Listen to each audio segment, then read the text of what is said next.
Welcome back to the course on measurement and instrumentation, and today is the first lecture of our 10th week. Today also we will continue our discussion on signal conditioning. In the previous lecture, if you remember, we have discussed about active filters and we have seen certain type of important unconventional amplifiers and converters which are useful for various signal conditioning. Okay. Today, we are going to discuss another topic which is very important and very relevant to our course, that is analog to digital converter and digital to analog converter, or analog or ADCs or DACs. Okay.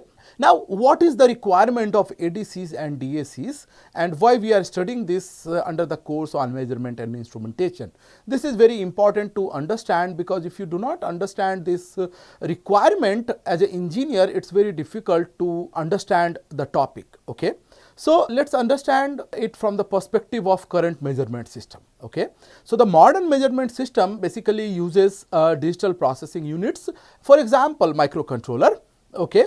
Now, most physical quantities which is derived from the different transducers, including say temperature transducer or a pressure transducer, or say all kind of voltmeters, ammeters, whatever you are getting are mostly analog in nature. Okay. There is no point of having any digital signal here, or you are not getting any digital signal here basically. Okay. Everything what you are getting from these transducers or these sensors are analog in nature. Okay. Now, you have to feed it and it has to be stored in digital form, and that is why you require digital data. Okay. Now, these digital systems require mostly binary data, but you can have other kind of digital systems also, but whatever we are discussing in this course mostly require a binary data. Okay. Now, digital systems require binary data, therefore, the data converters are required to interface the analog signal with the digital systems. Okay. Now, two important kind of converters that I have just mentioned are the analog to digital converters and digital to analog converters. In short form, we call it ADCs and DACs. Okay. So, if you see a typical measurement system, you have at the front a sensor or a transducer, then you have this signal conditioning and this is fed to a ADC, and then you have a digital processor. Okay. Now, this digital processor fed the data to DACs and the analog output is fed to any actuator or wherever it is required. Okay. So, these two converters are very crucial in our measurement and instrumentation, and these AD and DA converters relate analog quantities to digital quantities and vice versa, and it has to be connected through certain binary codes. Okay. So, the most commonly used codes are, as I have mentioned, binary codes, and say you might have read these binary codes in the digital course, but let us revisit it. And a number, say I have a number n. Okay. N is represented by this or like this. So, you have dn into 2 power n plus dn minus 1 into 2 power n minus 1, and then dn minus 2 power n minus 2, and so on, then d 2 into 2 power 2, d1 into 2 power 1, d naught into 2 power 0. All right. So, the numbers in binary form are represented like this. So, whenever I say binary code, I mean to say that I am dealing with only 0 and 1. Okay. There is no other quantity with which I am dealing. Okay. Now, in this number equation, these coefficients dn, dn minus 1, dn minus 2, d2, d1, d0, all these are different coefficients and they assume the value of 0 and 1 as I have mentioned. Okay. Now, the leftmost bit, which is this dn into 2 power n. Okay. Now, this dn as I have mentioned can be 0 or 1. This represents the MSB or the most significant bit. Okay. And it has as weight maximum value which is twice as large as the next most significant bit, which is the this dn minus 1 into 2 into n minus 1. Similarly, this is again have more weight than the next term. Okay. And that is why we have called it a most significant bit. Okay. So, next bit means the dn minus 2 into 2 power n minus 2 and so on. Okay. So, its weight is twice as large as the next MSB. Okay. This is evident as 2 power n has twice as large as weight of 2 power n minus 1. Okay. Now each binary bit has a weight that is twice the weight of next less significant bit, and the corner one, the extreme right, is called the least significant bit, or LSB, of the binary code. Okay. So why it is important to understand the MSBs and LSB? Because if you say, if I have to write a code, say for symmetry numbers, it's fine. Say for example, say I am considering a 3-digit number, say 010 digital number, say you have 110, 111 and so on. For symmetric numbers, it's okay to consider any MSB or LSB, but when you have asymmetric value, if you consider this as LSB and this as MSB, okay, you will have just different number than whatever you expected. Okay, and this becomes very crucial when you study the analog circuits to get output from this DACs and ADCs. Okay, so understanding this MSBs and LSBs are very important. Okay, now the full scale output voltage of a say n-bit converter is given by weighted sum of the digital bits. We are talking about say digital to analog converters. So E naught here will be equal to ER into dn minus 1 into 2 power minus 1 plus dn minus 2 into 2 power minus 2 plus so on at d1 into 2 power minus n minus 1 plus d naught into 2 power minus n. Okay. Now in this ER can be any convenient reference analog value. Okay. Now dn minus 1, dn minus 2 to say d0 are again digital bits. It can be 0 or 1, and here n is the number of bits. Okay. Now let's understand what this E naught and ER means with one example. Okay. Now consider a 4-bit DAC, okay, a digital to analog converter.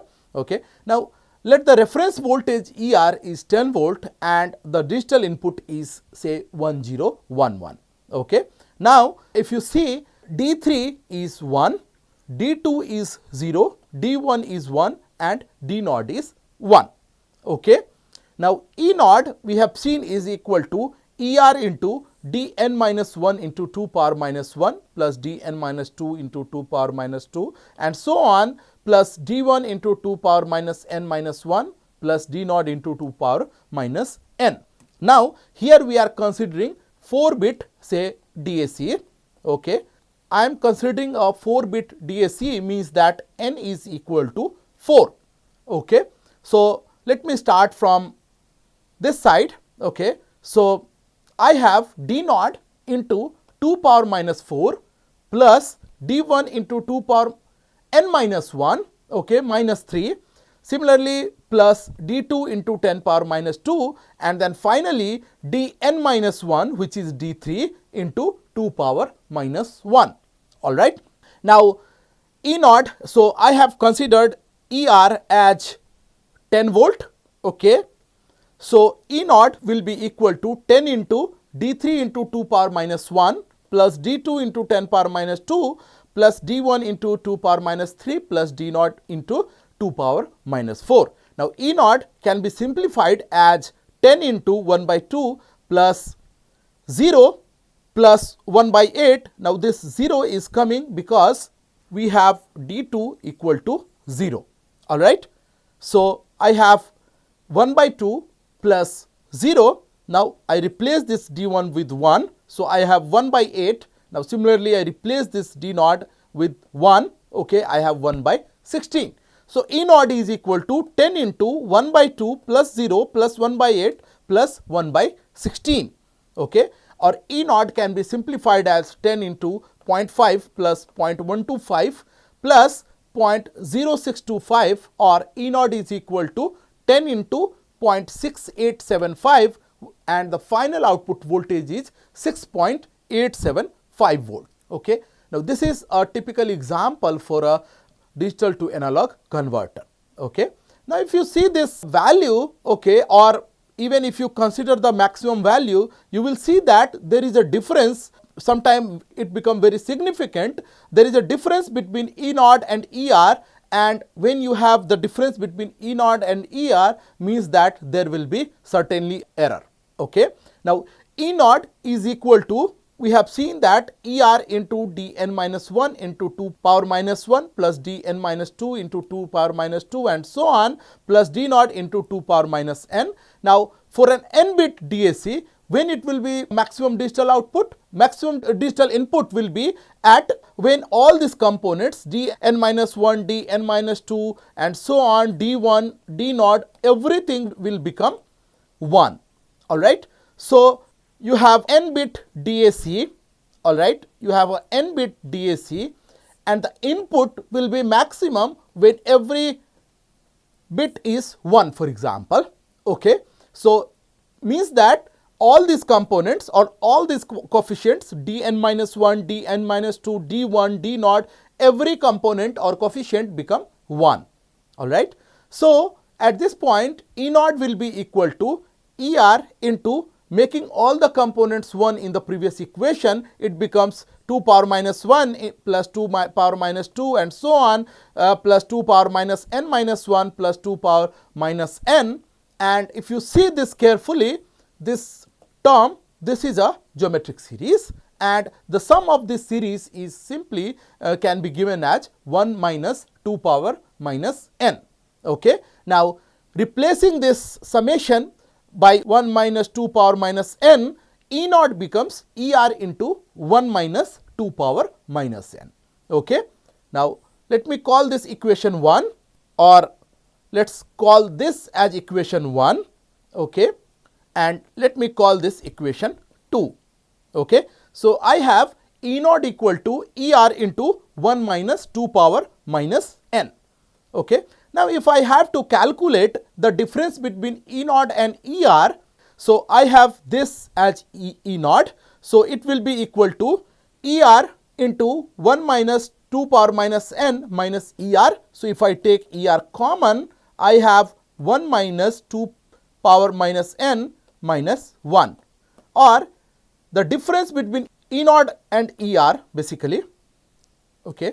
So, E naught minus ER becomes ER into 2 power minus n, right. Now, this value in terms of this reference voltage is known as full scale error for a digital to analog converter or a DAC. Okay. Now, this error, if you see carefully, depends on two parameters. One is this reference voltage and another parameter is this 2 power minus n, or in particular this n. Okay. N was the number of bit. Okay. So, when n increases, this term 2 power minus n becomes very small. Okay. Therefore, the error decreases as the number of bit increases. Okay. So, when you have more number of bits in a DAC, okay, the error will be less, or at least expected error will be less. Alright. Then there are other characteristics that is associated with the DAC. One of the characteristic is, for example, resolution of the device or the converter. Okay. Resolution remains same as we have seen in our first module. So, resolution is the smallest change in the input signal that can be detected or represented by a digital system. Okay. Now, in other words, it is the minimum change in the analog voltage that causes a change of 1 bit in the digital output. Okay. So, if you have a n bit converter or n bit DAC, the resolution can be given as ER by 2 power n. This is the resolution of any DAC. Okay. So, let us understand the resolution with one example. Okay. Now, suppose we have a 8 bit DAC and the reference voltage is 10 volt or full scale voltage is 10 volt, then resolution can be given as ER by 2 power n. So, I have n equal to 8. So, resolution will be equal to ER by 2 power 8 or 10 by 256, or this will be equal to 0.039 volt. So, the converter can detect a minimum change of 0.039 volt. Okay. Similarly, another characteristic that is very important for any DAC is a dynamic range. Okay. So, for an n bit DAC, the theoretical dynamic range is given as something like this. Dynamic range will be equal to 20 log 10 into 2 power n. usually it is represented in dBs, and therefore the dynamic range can be also written as 6.02 into number of bits, and then this value will be in dB. Alright. So, if say it is 8-bit DAC, the dynamic range will be equal to say 6.02 into 8 dB. Alright. So, one thing is very clear to us that DAC is a device that converts a binary input data into an equivalent analog output signal. Okay. Now, there are different ways by which these DACs can be implemented in a circuit. Okay. So, there are basically three different types of DAC circuits. One is the resistor string, second is n-bit binary weighted resistor, sometimes also called only binary weighted resistor, and then we have another very crucial DAC circuit, that is R2R ladder kind of structure. Okay. Now, let us understand all these DAC circuits in little brief. Okay. Let us understand first a resistor string based DAC. Okay. A resistor string DAC uses a series chain of equal resistors, and this series of resistors are connected between a reference voltage, say I am calling this V reference, and ground. Okay. Now, this creates equally spaced voltage levels along the resistor chain, and electronic switches select one of these voltages at the output. Okay. So, this is a typical 3-bit resistor string DAC, and the series of resistances that I was mentioning you can see over here. Okay. All these resistances are of equal magnitude and they are connected in series. So, you have a resistor string here. Okay. You have different switches. Okay. You have several number of switches. Okay. And you also have op-amp at the end, and it is acting as a buffer. Okay. So, if you connect this resistive circuit directly, it can withdraw some current, but we know that the op-amp has very high input impedance and very low output impedance. So, usually this buffer level will not load the next circuit. Okay. Therefore, it is connected like this. Okay. And the connection of LSB and MSB you can also see over here. Okay. Now, there are different nodes over here. Say I am calling this node 0, this is node 1, this is node 2, this is node 3, this is 4, and so on. Okay. So, it is very clear that a chain of 2 power n, here since n is equal to 3, we are talking about 3-bit DAC. Okay. So, there are 8 equal resistors that is forming basically a voltage divider circuit. Okay. Now, each node produces a fraction of the reference voltage, and a decoder and a switch selects the required node based on the digital input. Okay. Now, if there are 8 equal resistor sections, the voltage at each node will become Vk, will be given as k by 8 into V reference. Okay, where k is the node number. Okay. Now, say if I talk about this node 0, okay, the output voltage will be 0. Okay. All right. For node 1, it will be equal to, from this equation you can see that Vk will be equal to 1 by 8 into V reference. So, you have, or you can say V reference by 8. Similarly, at node 2, you have 2 V reference by 8, and similarly for node 3, it is 3 V reference by 8, node 4, it is 4 V reference by 8, and so on till node 7. This is your node 7. Okay. And voltage here will be 7 by 8 into V reference. Okay. Now, if you give digital input, since you have 3 bits, you have different combinations like 000, 001, 010, 011, 100, 101, 110, and 111. Okay. And depending on what is your digital input, you will have a selected node. Okay. So, for example, for digital input 000, node 0 is selected, and we have just now seen that when node 0 is selected, the output voltage is 0. Okay. Similarly, when you have digital input at 0, 0, 1, node 1 is selected, and we have seen that when node 1 is selected, output voltage is V reference by 8. Okay. Similarly, for 0, 1, 0, node 2 is selected, 0, 1, 1, node 3 is selected, for 1, 0, 0, node 4 is selected, node for 1, 0, 1 input, which is the given example, okay, node 5 is selected, and for node 5 output voltage is 5 by 8 V reference. Okay. Similarly, for 1, 1, 0, node 6 is selected, and for 1, 1, 1, node 7 is selected, and accordingly the output voltage is 7 by 8 of V reference. Okay. Now, say if V reference is, for example, say 8 volt, and same example, okay, I have input as 101, okay, in that case V out will be equal to, since this is connected, since we are applying say 101 means node 5 is selected, and for node 5 we have seen that 5 by 8 V reference is your output, means that V out will be equal to 5 by 8 into V reference, and since V reference is 8 volt, V out will be equal to 5 volt. Therefore, the DAC gives an output of 5 volt. Okay. Now, this is basic configuration of R string DAC. It has several advantages, however, it also possesses several disadvantages. Okay.